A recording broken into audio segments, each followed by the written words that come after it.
Suicide করছেন? ঠিকই decision নিয়েছেন। কি বা লাভ বেঁচে থেকে? মন যা বলছে করে ফেলুন। আপনার সাহস আছে বলতে হবে। এটা কিন্তু সবার থাকে না।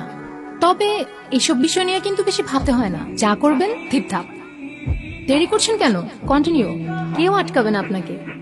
আচ্ছা একটু দাঁড়ান না, এমন সিন আবার কবে না কবে দেখতে পাবো। একটা ভিডিও করি। আপনার জীবনের শেষ মুহূর্তটা ক্যামেরা বন্দি করে রাখি, উপরে গিয়ে থ্যাঙ্কস দিয়ে দিন।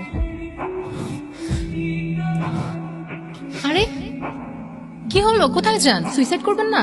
আসেন না একটু দেখি সুইসাইড করেন। আপনার সমস্যা কি? আপনি আমার পেছনে কেন লাগছেন? আপনি চেনেন আমাকে? আমার সম্পর্কে কিছু জানেন আপনি? আপনি মানুষ, আপনার মনুষ্যত্ব আছে, আপনার এইসব ফান মনে হইতেছে।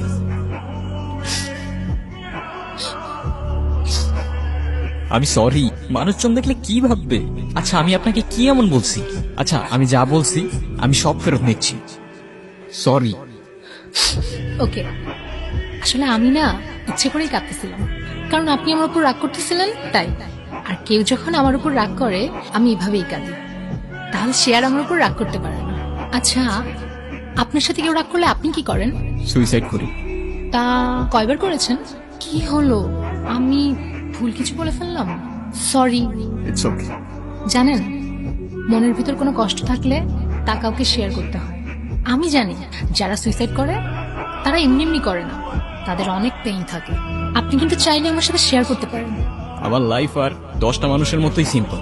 ছোটবেলা থেকে ফ্যামিলি বললো ক্লাস 5-এ A+ পাইতে হবে, এসএসসি তে টিচাররা বললো A+ না পাইলে ভালো কলেজ পাবো না, কলেজে বললো A+ না পাইলে ভালো ভার্সিটি পাবো না, আর ভার্সিটিতে বললো ভালো সিজি না থাকলে ভালো জব পাবো না। এক একটা করে সবগুলা করলাম, তারপরেও সেই জব থেকে ক্যামেরা বের করে দিল।